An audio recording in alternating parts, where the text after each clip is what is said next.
Bom dia.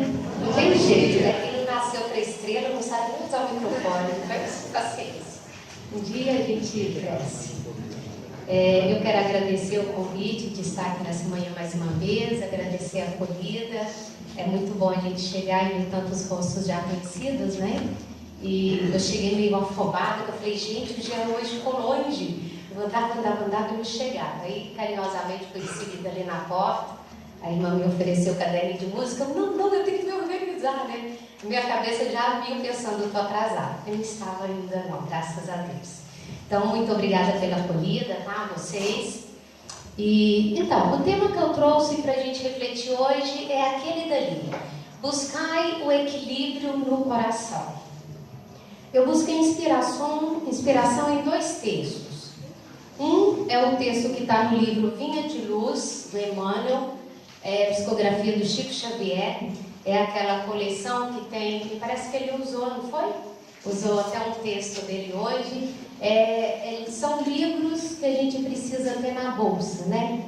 Ter na cabeceira, na bolsa, no banheiro, onde quer que você vá.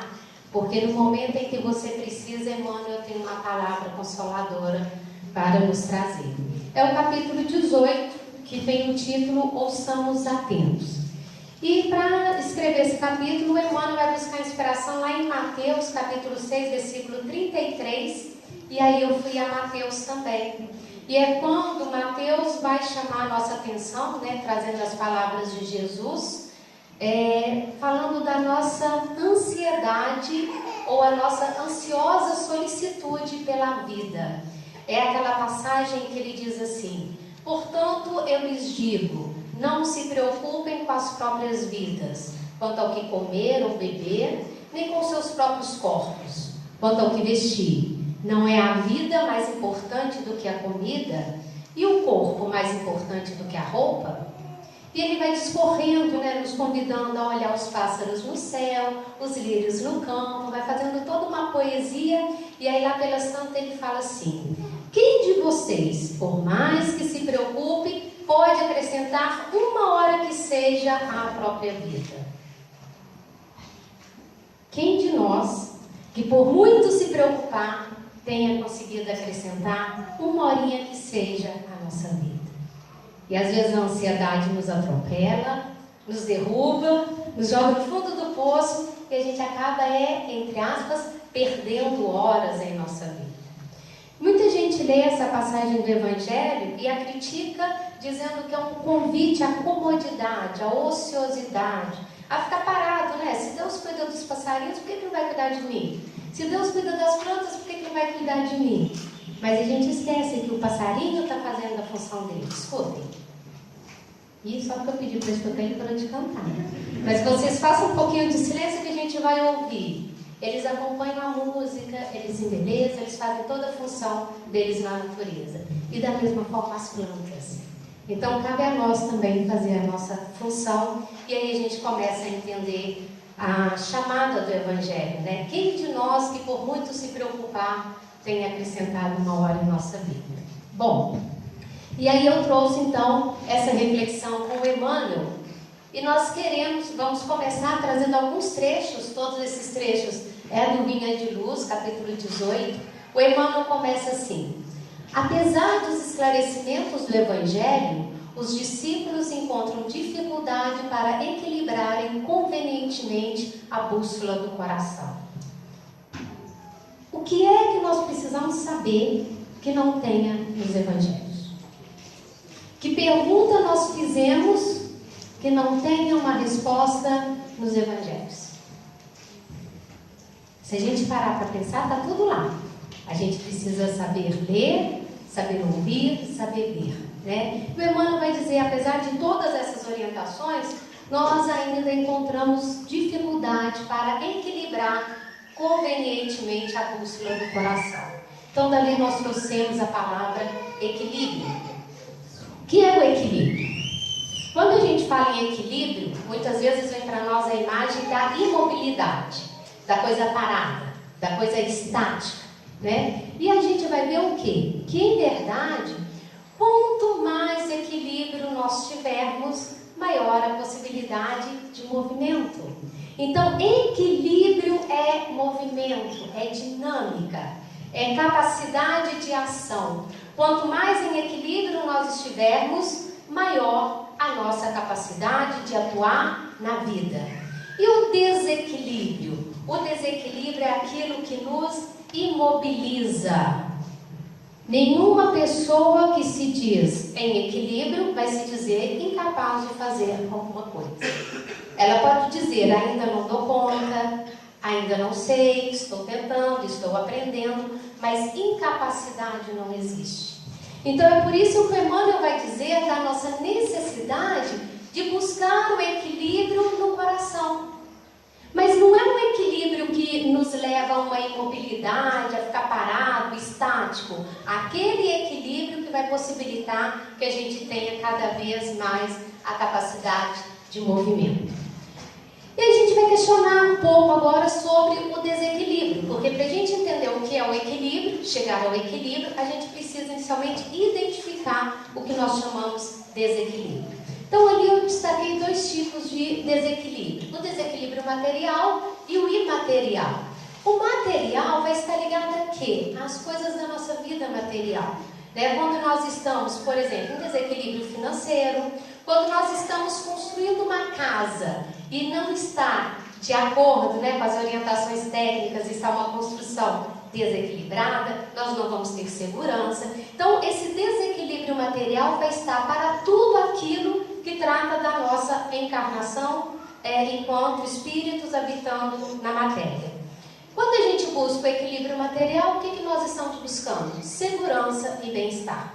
Por que nós procuramos uma casa segura? Para que a gente tenha segurança e bem-estar. Por que nós trabalhamos? Para que nós tenhamos segurança de que vamos ter o nosso alimento, a nossa moradia e bem-estar. Então, do ponto de vista material, nós sabemos lidar muito bem com isso. Se eu estou em desequilíbrio, eu tenho que trabalhar no sentido de equilíbrio. E quando eu digo que estou em equilíbrio? Quando eu me sinto segura e quando eu tenho bem-estar. Do ponto de vista imaterial, eu destaquei, a gente poderia dizer, emocional e espiritual não é a mesma coisa? Mas também pode não ser. Então, é junto, É interface com o outro. Mas eu destaquei ali por quê? Porque às vezes nós estamos num desequilíbrio emocional, mas que é fruto não necessariamente de um desequilíbrio espiritual, mas de algo que compete mesmo ao nosso corpo. Por exemplo, variações hormonais. Quem não conhece aqui uma mulher que no período, por exemplo, de TPM não tenha dado um chilique básico, Quem não deu o chilique básico, que levante a mão, eu não posso nem pensar na minha. E aí a gente fala, mas eu não queria, Foi sem querer, foi impulsividade. A gente sabe, a ciência mostra que realmente as variações hormonais mexem muito com a gente. Claro que se a gente ainda está em desequilíbrio espiritual, a coisa fica mais tensa, mais perigosa.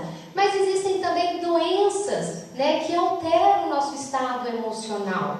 Doenças físicas do corpo físico. A gente sabe que as doenças do corpo físico, em primeira instância, nem em última instância, elas são reflexos de algo que está em desequilíbrio em nós na dimensão espiritual, no nosso perispírito ou em nós espíritos.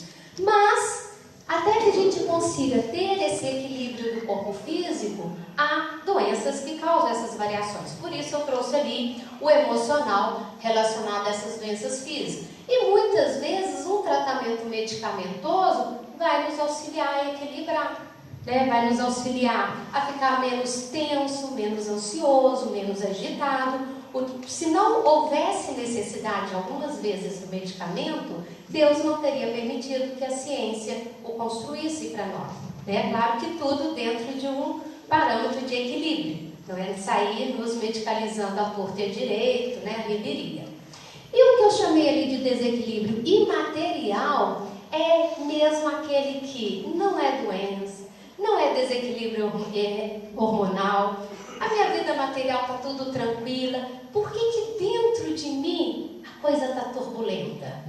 Eu tenho uma família do bem, um marido do bem, filhos do bem, uma casa, um trabalho, amigos. Por que aqui dentro é igual um vulcão? Por que aqui dentro parece que todos os dias quebra tudo? Aí eu passo o dia inteiro tentando colar, e quando eu penso que colou, quebrou tudo de novo. É isso que eu estou chamando ali do espiritual. Muitas vezes a gente busca outros recursos, né? Acho que todos nós que estamos aqui no Jean hoje, a gente está buscando recurso para aquilo ali também. Tratamento magnético, paz, água fluidificada e as diversas outras formas de tratamento que a gente tem numa casa espírita. A meditação, a oração, né? Quem aqui faz meditação, quem tenta fazer a meditação, porque às vezes a gente tenta e ainda não consegue, né? A gente vai saber da importância da meditação para o nosso equilíbrio interior. O que é a meditação? É silenciar a turbulência que há em nós. Não precisa ter posição especial, não precisa estar num lugar muito especial, porque quando a gente pensa nessa ideia da meditação é voltar para si mesmo e tentar acalmar essa turbulência, né? Então a gente pode fazer isso em diversas outras circunstâncias. Bom, então pensando a partir desse desequilíbrio, a pergunta é, estou falando aqui desse desequilíbrio interior, tá? Agora a gente vai voltar para essa turbulência que acontece mesmo estando tudo bem na minha vida. Quando a gente percebe que está em desequilíbrio, o que nós fazemos? E aí o Emmanuel já responde para nós, né? Quando nós estamos em desequilíbrio, recorremos à fé, na sede de paz espiritual, no anseio de luz, na pesquisa de solução a problemas graves da vida. O Emmanuel fala que isso é a tendência natural nossa. Todas as vezes em que nós nos percebemos em desequilíbrio, o nosso movimento natural é de buscar sustento na fé, de buscar o equilíbrio na fé. Isso por quê? Porque intimamente, lá na nossa centelha divina, nós sabemos que somos filhos de Deus. Nós sabemos que existe um Pai amoroso que sempre zela por nós. Nós sabemos que há algum lugar no universo onde há paz e equilíbrio. Então a tendência natural nossa é buscar esse equilíbrio na fé. O Emmanuel fala, a gente busca e busca por quê? Porque a gente tem sede de paz espiritual, porque nós temos anseio de luz. E é nessa busca a gente vai estar buscando o quê? A solução desses problemas que naquele momento nós consideramos grave ao nosso destino, à nossa existência, ao nosso estar no mundo. Bom, quando a gente vai lá no Evangelho segundo o Espiritismo, tem um capítulo inteiro que vai falar sobre a fé. Nas outras obras também, mas eu preferi trazer isso daqui, porque veja o alerta que nós encontramos lá no Evangelho segundo o Espiritismo. É preciso guardar de confundir a fé com a presunção. Temos que tomar cuidado para que a nossa fé não se transforme em presunção. E continua, a verdadeira fé é aliada à humildade. Não é porque eu me reconheço enquanto filho de Deus que eu vou fazer de Deus o meu capacho, né? Não é porque eu sou filha da minha mãe que a minha mãe tem que estar o tempo todo me servindo. Porque quando a gente coloca Deus na condição do nosso servidor, a nossa fé está se transformando em presunção. Toda vez que eu acredito que basta eu pedir que na mesma hora vai ser atendido da forma que eu quero, a nossa fé está se transformando em presunção. É isso que o Evangelho está nos alertando. A verdadeira fé se alia à humildade. Aquele que a possui coloca sua confiança em Deus mais do que em si mesmo. Então, se eu confio em Deus, quais as outras orientações que o Evangelho nos traz? Faça a sua parte. Se você tem a consciência tranquila que está fazendo a sua parte, o que for do seu merecimento virá. Veja, o que for do seu merecimento e não aquilo exatamente que você quer. Porque quando a gente coloca a confiança em Deus, a gente sabe que somos simples instrumentos da sua vontade e que nada podemos sem Ele. E por isso os bons espíritos vêm em nossa ajuda. E aí ele finaliza esse parágrafo dizendo: a presunção é menos fé do que orgulho. Então, quando nós estamos em desequilíbrio e buscamos equilíbrio, buscamos essa segurança na fé, a nossa fé está se configurando como o quê? Como fé genuína ou como presunção? Ah, mas como que eu vou saber? Como que eu vou diferenciar uma coisa da outra? Volta para si mesmo e se pergunta: em que lugar você está colocando Deus? Você está colocando Deus na condição daquele que tem que servir de acordo com as suas vontades, ou você está colocando Deus como aquele que irá te orientar, aquele que zela por você e que vai atender na medida das suas necessidades. Então é a reflexão, voltar para si mesmo, que vai ajudar a gente a pensar se a nossa fé está sendo uma fé genuína ou se ela está se configurando como presunção. A gente não pode, em momento nenhum, desconsiderar ou esquecer a importância da fé em nossa vida. Quando a gente retoma lá esse capítulo do Evangelho, o título dele é A Fé Transporta Montanhas. Quando o Evangelho traz para nós essa chamada, esse alerta, essa orientação, ou essa certeza de que a fé transporta montanhas, ele está dizendo exatamente isso. Que se a nossa fé for genuína, nós seremos capazes de desconstruir aquilo que nos aflige, de transformar a situação que nos encontramos, de construir um outro espaço de segurança. Então é nesse sentido que a fé genuína, ela é capaz de transportar montanhas. Peguemos a nossa aflição, o nosso conflito, aquilo que nos afeta, o que está nos machucando, e coloquemos ele na figura de uma montanha. E diz, a minha fé vai ser capaz de transformar isso. E várias passagens do Evangelho, quando Jesus atendia alguma pessoa, quando alguma pessoa se curava diante de Jesus, o que Jesus dizia? A sua fé te curou. A fé de Jesus era genuína, e a expressão disso é que ele se alegrava em servir a Deus através dos irmãos que ele atendia, através desse cuidado. Mas ele sempre dizia, foi a sua fé que foi capaz de transformar aquilo que te machucava. Então Jesus sempre chamava a nossa atenção para a nossa responsabilidade nesse processo. Bom, voltando ao Emmanuel, a gente faz novamente a pergunta, quando recorremos à fé, como temos feito isso? E veja só o que o Emmanuel vai nos dizer. Antes de tudo, quando a gente recorre à fé, naquela reflexão ainda lá do Linha de Luz, antes de tudo, o aprendiz costuma procurar a realização dos próprios caprichos, o predomínio das opiniões que lhe são peculiares, a subordinação de outrem aos seus pontos de vista, a submissão dos demais à força direta ou indireta de que é portador, a consideração alheia ao seu modo de ser, a imposição de sua autoridade personalíssima, os caminhos mais agradáveis, as comodidades fáceis do dia que passa, as respostas favoráveis aos seus intentos e a plena satisfação própria do imediatismo vulgar. Emmanuel foi duro conosco, não foi? Primeiro ele diz, diante de uma situação de desequilíbrio, a gente busca a fé. E aí depois ele vai dizer assim, no entanto, mais comumente, quando nós procuramos a fé, a gente procura dessa forma. E aí quando a gente vai tentar entender o que o Emmanuel está dizendo, olha lá o que eu destaquei de vermelho. Isso é a minha leitura, tá, gente? Estou compartilhando com vocês a leitura que eu fiz, pode ser outra.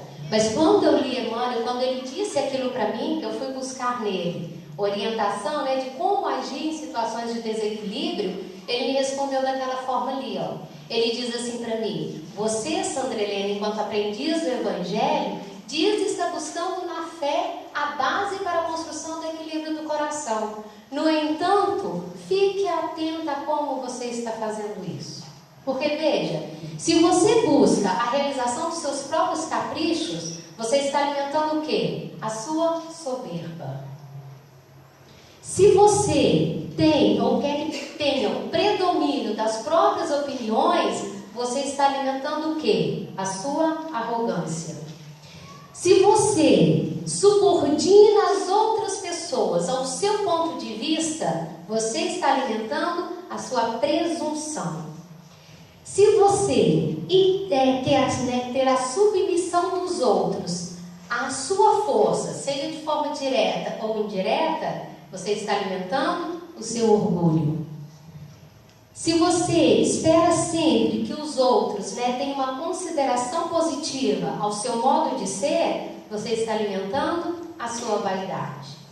Se você impõe a sua autoridade personalíssima, você está alimentando o seu autoritarismo. Se você busca sempre os caminhos mais agradáveis e as comodidades fáceis, o que você está buscando? Comodismo. E se você busca sempre as respostas favoráveis ao seu intento e à sua satisfação, você está alimentando o seu egoísmo. Aí aqui eu parei, falei, Emmanuel, como assim, colega? Eu pensei até que eu estava tendo um tiquinho de fé, e aí você me coloca nessa reflexão. Eu parei, voltei no Mateus, ouvi os passarinhos, olhei as plantas pela janela e voltei ao Emmanuel. Aí eu perguntei para ele, mas tem jeito? Tudo bem, né? Tem tudo aquilo dali, mas tem jeito? Ele falou, tem. Você sabe por quê? Isso são marcas do personalismo que ainda predomina em você. Isso são marcas do eu doente que ainda existe em você. E é muito bom porque o Emmanuel diz assim, ainda. Ele não diz que é para sempre. Ele não diz que eu nunca vou conseguir mudar. Ele apenas me chama a atenção para, se você já está identificando tudo isso em você, já é hora de você começar a mudar.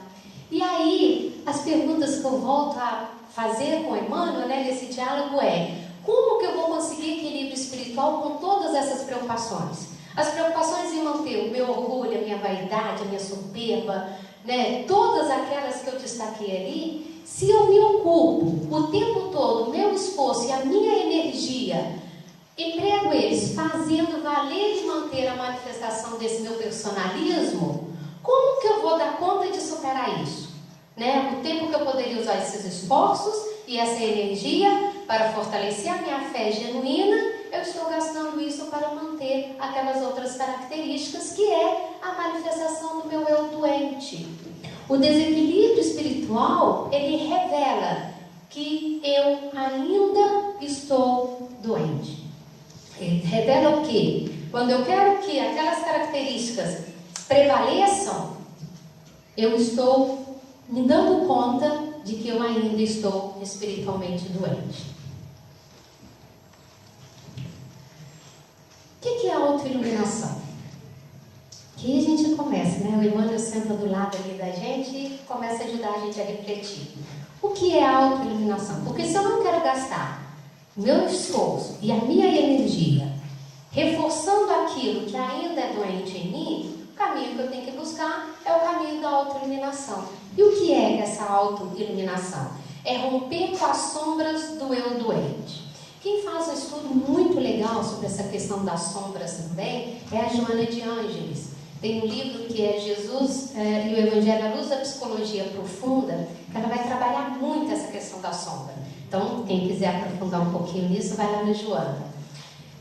A autoiluminação é romper com as sombras do eu doente. É fazer brilhar a nossa luz, construir o equilíbrio no coração. E esse desejo, de fazer tudo isso, ele nos convida a superar. O que é superar? É deixar de alimentar. Porque se já está construído ali, às vezes eu não tenho simplesmente como deixar de lado. Quando a gente machuca, por exemplo, eu tenho uma ferida, não tem como a gente fingir que ela não existe. Ela está ali. Então o que eu tenho que fazer com ela? Eu tenho que cuidar, eu tenho que tratar, eu tenho que colocar medicamento para que ela cure. Então é o quê? É deixar de alimentar os comportamentos viciosos.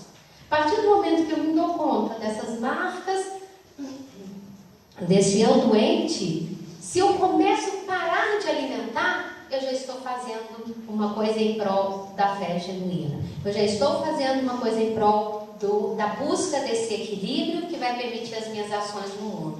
Então veja, eu ainda não dou conta de romper com tudo isso, mas eu já dou conta de não alimentar. Não alimentar soberba, arrogância, autoritarismo, orgulho, vaidade, violência, comodismo, egoísmo e por aí afora. E aí, então, qual é o grande desafio que nós temos à nossa frente? Deixar de alimentar esses comportamentos viciosos. Como que a gente faz isso? Como que a gente deixa de alimentar o comportamento vicioso? Deixar de alimentar o comportamento vicioso é uma coisa muito simples. É uma frasezinha ali, olha. Deixar de alimentar é substituir o pensamento vicioso por pensamentos saudáveis. Fácil, não é? Nem tanto, Depois que a gente está arraigado naquele pensamento vicioso. O que é um pensamento vicioso, gente? O que é um vício? É algo que é recorrente, que muitas vezes as pessoas nos alertam. Veja como isso está prejudicando a sua caminhada. Veja como isso está prejudicando a sua relação de família, a sua relação com as pessoas, a sua relação no trabalho. E a gente vai vivendo, sabe o ratinho de laboratório, quando fica naquelas rodinhas assim? Né? Desenho animado ainda tem muito isso. A gente fica nisso no pensamento. E é um pensamento que é recorrente. Mas o pensamento vicioso, ele é tão sutil na nossa vida que ele usa diversas roupas. Né? Então eu estou no pensamento vicioso de ver o defeito do outro. Aí eu me dou conta disso. Aí eu fico assim, nossa, mas eu não posso ficar vendo defeito, eu não posso ficar vendo defeito, eu não posso ficar vendo defeito. Aí esse pensamento vicioso vem com outra roupa. Não estou vendo defeito, eu só estou vendo que ele ainda não tem. Né?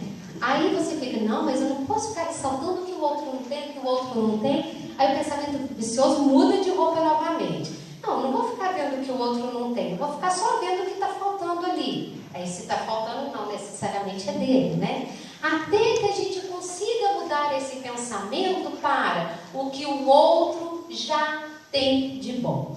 O que o outro já tem de saudável, de construído, né? De positivo. Só que esse pensamento vicioso, ao mudar de roupa, ele nos engana.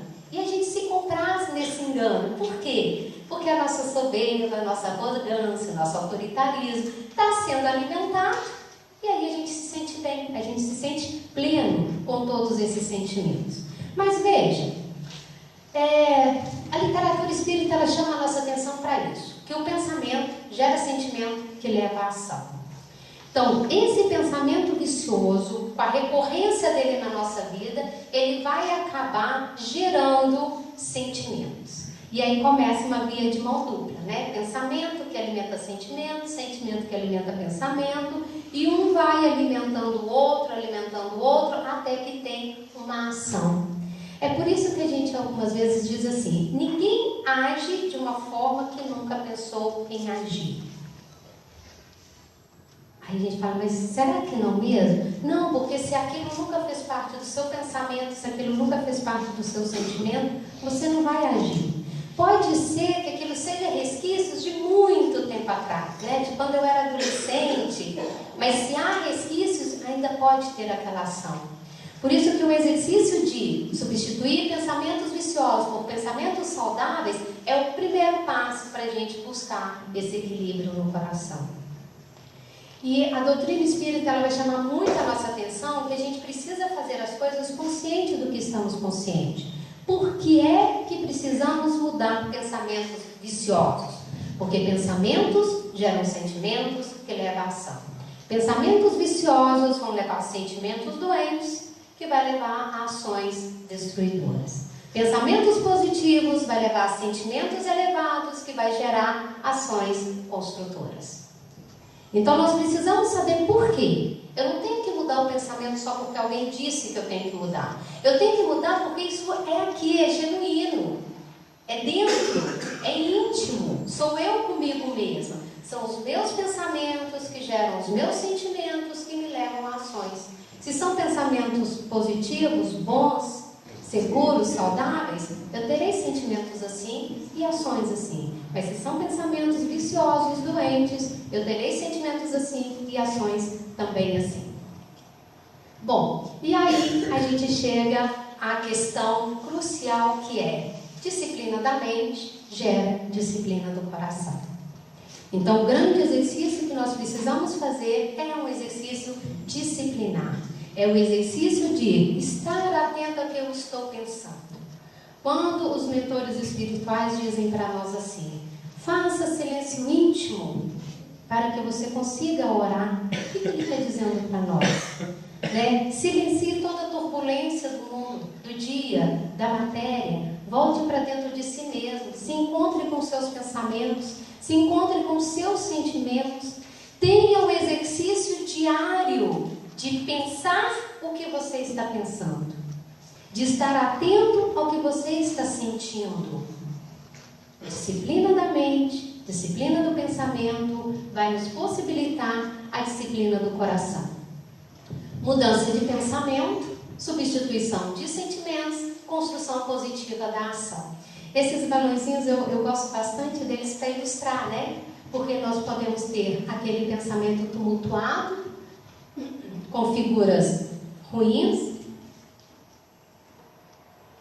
que nos remetem, né, a coisas violentas, a coisas não sadias, e nós podemos substituí-los por pensamentos felizes, bonitos, com sentimentos harmônicos. E aí aqui um primeiro exercício disciplinar. Eu recebi uma historinha, não sei se foi no WhatsApp, Facebook, e-mail, eu não sei.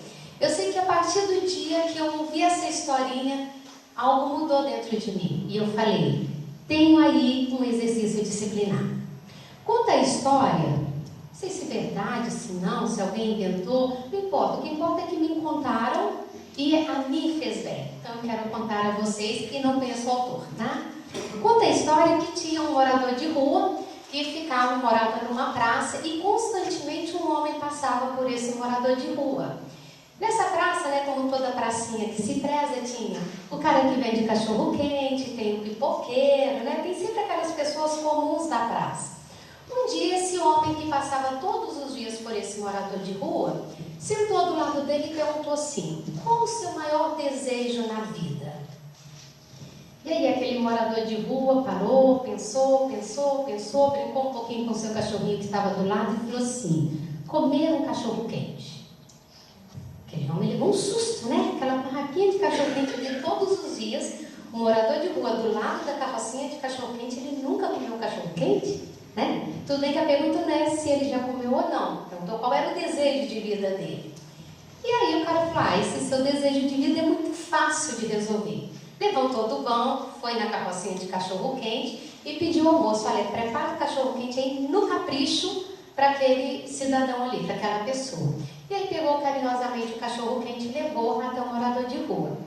Nesse momento que vem o cachorro-quente, claro que o cachorrinho vem junto, né? O morador de rua abre o cachorro-quente, pega a salsicha, sacode a salsicha para tirar, né, batata palha e tudo aquilo mais que a gente coloca, e dá a salsicha pro cachorrinho.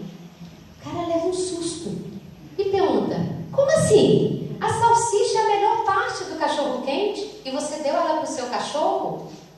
Aí o morador de rua volta-se para ele e diz, para o melhor amigo, o melhor pedaço. Esse é um exercício disciplinar. Quando o conflito se instalar em nosso coração, pensa, para o melhor amigo, o melhor pedaço. Coloque o outro, independente de quem ele seja, na condição do seu melhor amigo, na condição do cachorrinho. Dê a salsicha para ele. Esse é um exercício que nos tira muitas vezes o conflito.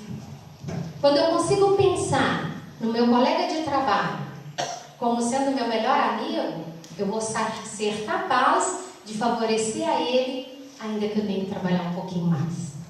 Quando eu penso na minha mãe, no meu pai, no meu irmão, minha cunhada, minha sogra e por aí afora, numa situação de conflito, coloque na situação do seu melhor amigo.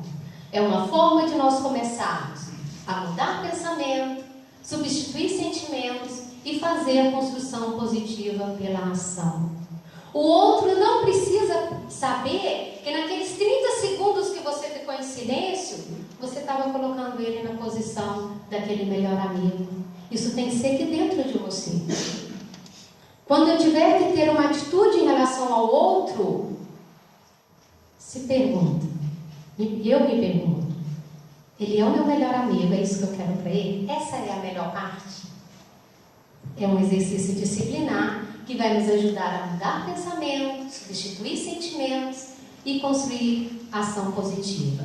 É interessante que no início, quando a gente começa a fazer esses exercícios disciplinares, é comum que um sorriso se esboce em nosso rosto. E aí você está ali diante da situação e de repente você sorri. Você muda toda a atmosfera psíquica daquilo que se encontra. E aí, nessa conversa, continuando lá com Emmanuel, né, diante das alertas que ele me fez, eu perguntei para ele assim, mas Emmanuel, por que é tão difícil mudar? Até lembrei da historinha do cachorrinho, da salsicha, mas eu continuei, né, Emmanuel, por que é tão difícil mudar? E aí ele me respondeu, porque raros aceitam a condição de discipulado.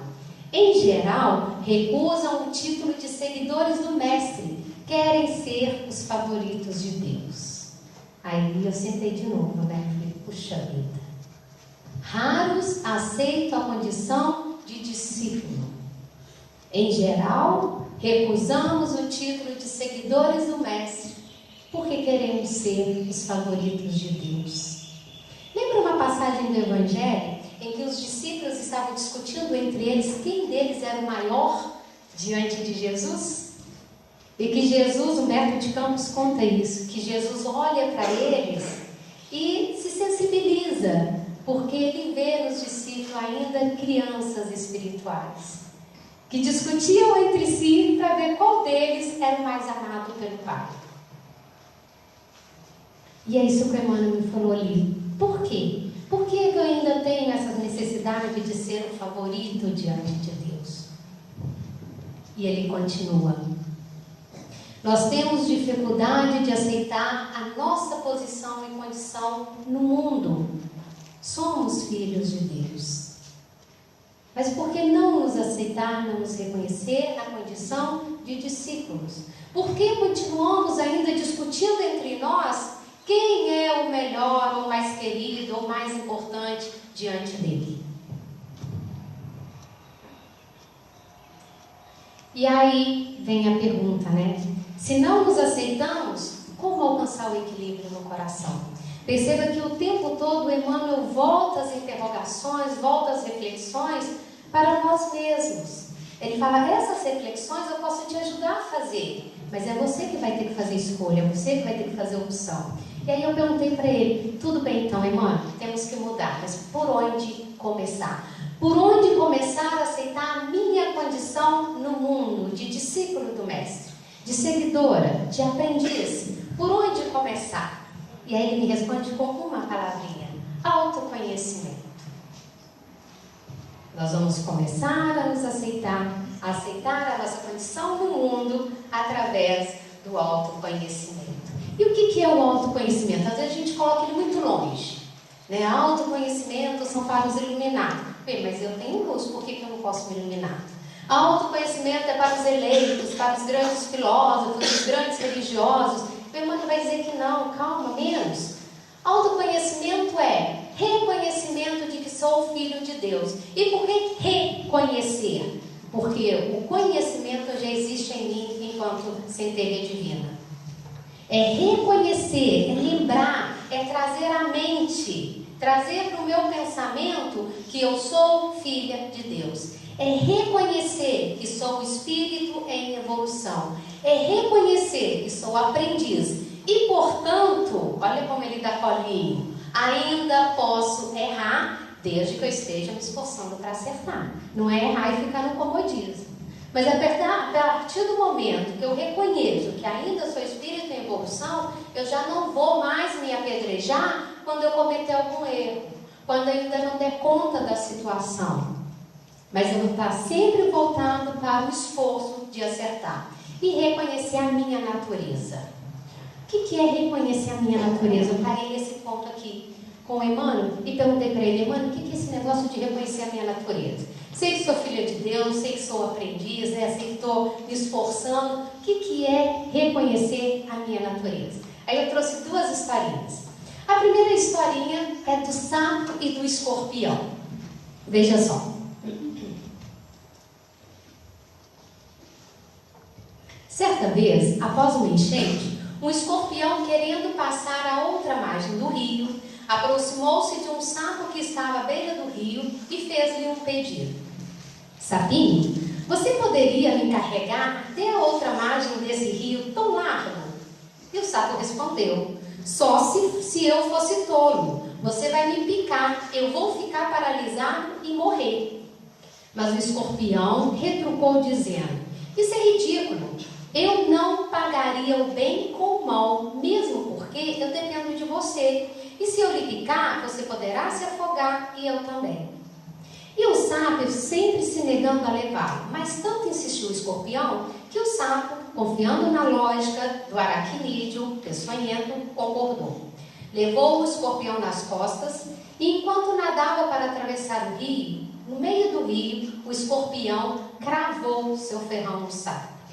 Atingindo pelo veneno, já chegando à margem do rio, moribundo, o sapo voltou-se para o escorpião e perguntou: mas por que você fez isso comigo, escorpião? Qual o motivo dessa sua maldade? Diga-me por quê. E o escorpião respondeu: não sei, talvez porque eu seja um escorpião e essa é a minha natureza. E aí a gente começa a nos questionar: qual é a nossa natureza? A natureza do sapinho é nadar e atravessar o rio. A natureza do escorpião é picar. Tem uma outra. Qual a diferença entre o céu e o inferno?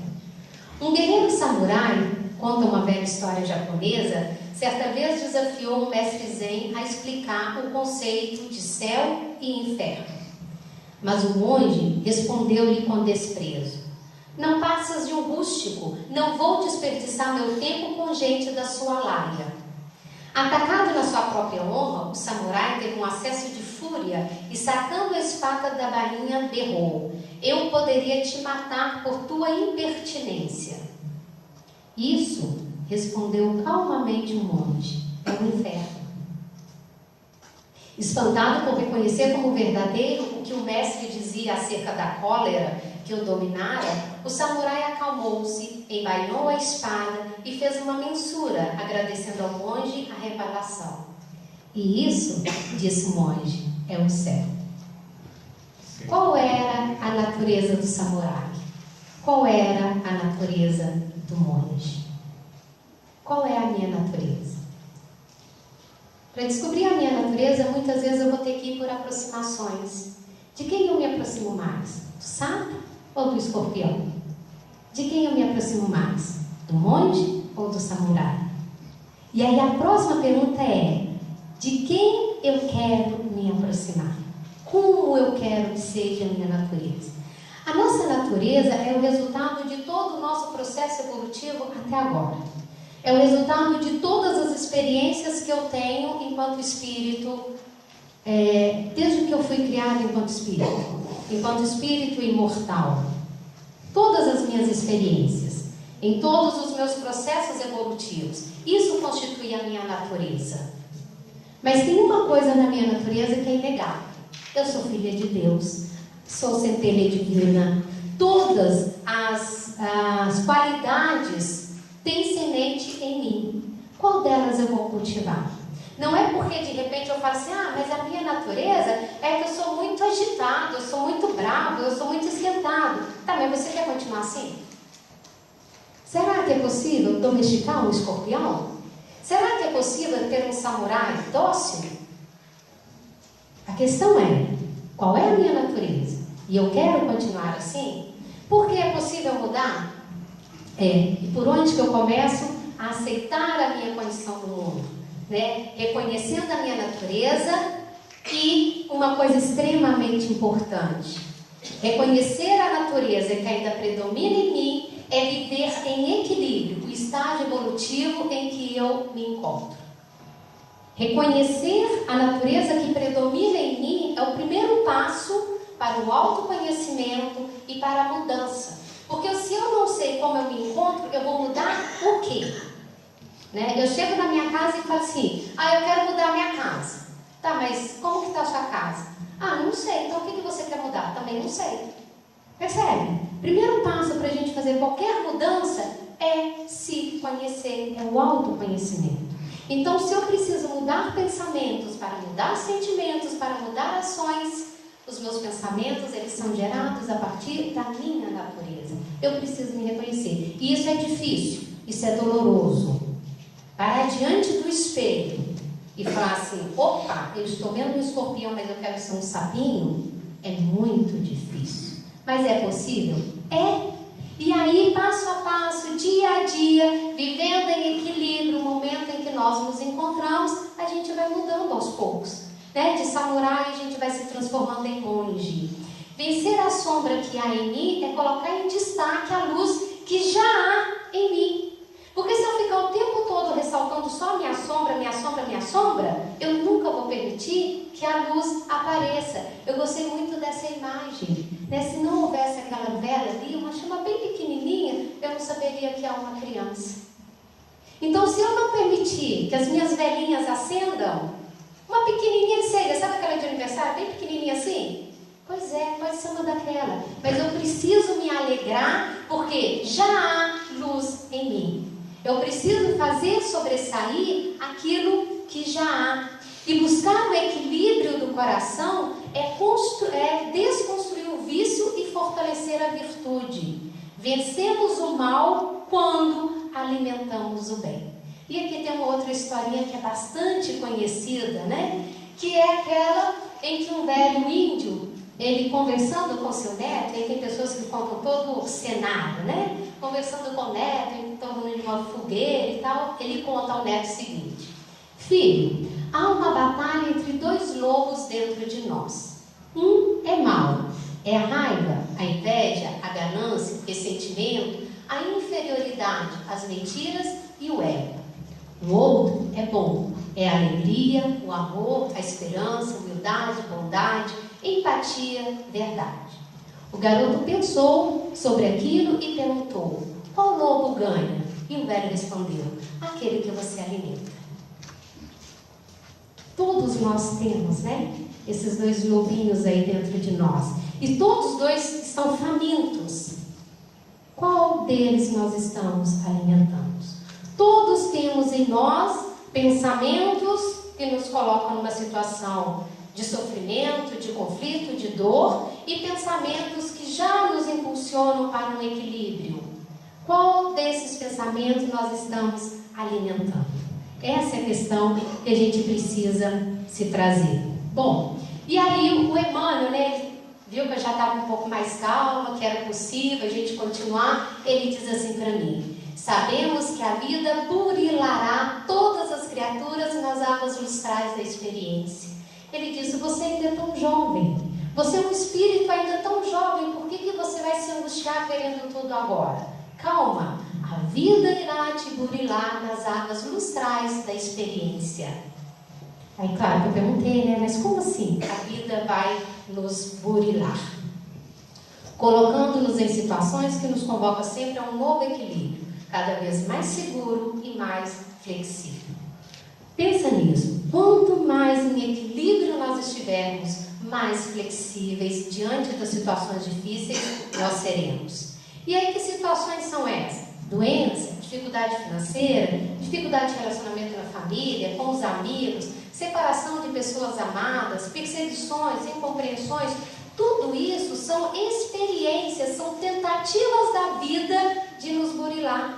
Então, se nós ficarmos arraigados, presos, tensos, nós não vamos ser burilados, nós vamos quebrar uma ponta, vamos quebrar outra, mas não haverá o burilamento, né? Todas essas situações são convite à construção dos caracteres que nos farão uma pessoa de bem, com equilíbrio em nossos corações. E é claro que dizer dos caracteres do homem de bem, a gente vai lá no Livro dos Espíritos, terceira parte, capítulo 12, questão 918, quando Kardec pergunta aos espíritos, né? Por que sinais se pode reconhecer no homem o progresso real que deve elevar o espírito na hierarquia espírita, né? Que caracteres, que sinais eu vou ter de que eu estou saindo daquela situação de uma natureza inferior para uma natureza superior? E aí os espíritos respondem: o espírito prova a sua elevação quando todos os atos da sua vida corpórea constituem a prática da lei de Deus e quando compreende por antecipação a vida espiritual. Aí eu achei que os espíritos que responderam a Kardec foram comigo ainda mais duros do que o Emmanuel. Eu preferi ficar com o Emmanuel, porque ele diz ali: olha, todos os atos. Aí o Emmanuel falou para mim: calma, ainda que não sejam todos, um de cada vez, um por dia, um a cada situação. Porque o dia que for todos, eu já não terei mais esses conflitos, eu já terei equilíbrio em meu coração. Então a gente busca em Kardec algumas orientações, a gente busca em Emmanuel e a gente também vai buscando esse equilíbrio. O que é que eu dou conta agora? Eu já dou conta de todos os atos? Não, mas eu já dei conta hoje de olhar para o meu companheiro e colocá-lo na situação do meu melhor amigo. E isso foi importante. Evangelho segundo o Espiritismo tem um texto maravilhoso. Eu trouxe aqui apenas 2 trechinhos bem pequenininhos, mas vale a pena ler, capítulo 17, Sede Perfeitos, que trata do homem de bem. É um dos textos mais lindos, que tem maior lenitivo, que dá colo, afago, sabe? É maravilhoso esse texto. Todos precisam ler. E lá no item 3 está assim: o verdadeiro homem de bem é aquele que pratica a lei de justiça, de amor, de caridade na sua maior pureza. Ele se interroga a sua consciência sobre os próprios atos. Ele pergunta se não violou essa lei, se não cometeu mal, se não fez todo o bem que podia, se não deixou escapar voluntariamente uma ocasião de ser útil, se ninguém tem o que queixar dele, enfim, se ele fez aos outros aquilo que queria que os outros fizessem com ele. Eu não quero que o outro me coloque na condição do melhor amigo. Então, eu preciso começar a fazer o exercício de colocar o outro na condição do meu melhor amigo.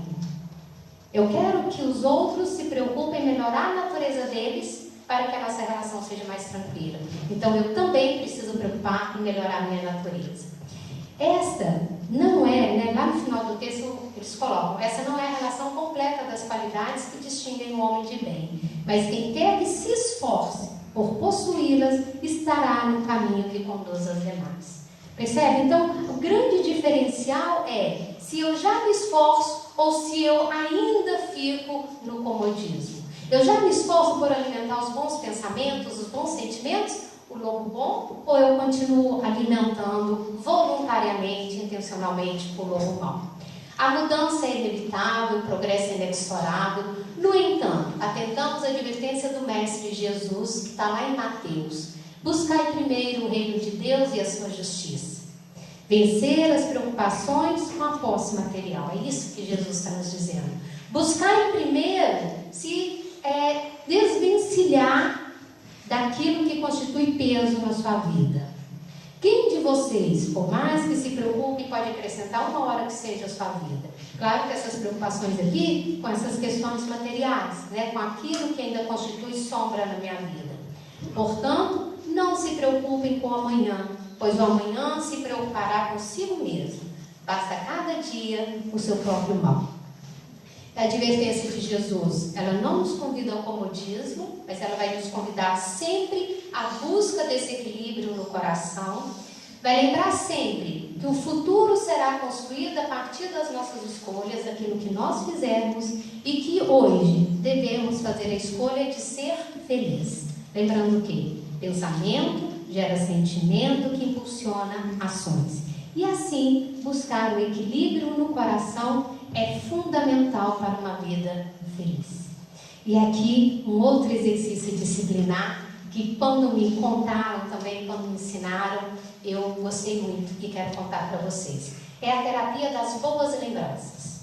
Quando a gente começa esse exercício de autoconhecimento e pensar o próprio pensamento, às vezes a gente tem vontade de desistir. 10 vezes no dia eu me peguei com o mesmo pensamento. Aí eu começo a pensar que eu não posso pensar. E aí eu alimento mais ainda aquele pensamento. 10 vezes no dia eu me peguei com o mesmo sentimento doloroso, negativo. Aí eu começo a pensar que eu não posso sentir e alimento o sentimento. Que estratégia a gente vai ter para isso? Substituir aquele pensamento doloroso por um pensamento bom. Os pensamentos, normalmente, eles são produto lá do nosso passado. Está lá em cima, ó. Jesus nos alerta para o fato de que o passado pertence ao passado e que dele devemos guardar apenas o que foi aprendizado. Os pensamentos dolorosos, os outros também, mas esses que a gente quer substituir, eles são fruto construído no passado. Então, quando eles vierem, o que a gente precisa fazer É substituí-lo. Substituí-lo por o quê? Por uma lembrança feliz. É da mesma natureza, também é do passado, só que agora com uma outra conotação. Os dois são lembranças do passado. Só que em vez de alimentar as lembranças negativas, eu vou alimentar as lembranças positivas. Uma das imagens mais lindas para mim de Jesus é essa representação. Ela, a mim, é uma representação, é uma imagem que eu poderia contrapor a qualquer pensamento de dor, de sofrimento, de angústia, porque é o momento em que ele acolhe uma mãe que o busca para curar o filho. Se nós fecharmos os olhos aqui agora, e eu convido vocês a fazer isso, e guardar a imagem deste momento. Porque a imagem não é só visual. A imagem é olfativa, é gustativa, é tátil. Essa atmosfera que a gente está vivendo aqui agora, presença da espiritualidade amiga, a vibração desses trabalhadores que nos acolhem tão gentilmente, vamos guardar isso como uma lembrança feliz? Uma lembrança de um momento em que você veio em busca de socorro e foi acolhido. E a cada lembrança triste, a cada lembrança de dor, de sofrimento, contraponha uma lembrança feliz. Que Jesus nos abençoe. Eu agradeço muito a atenção de vocês e o convite. Obrigada.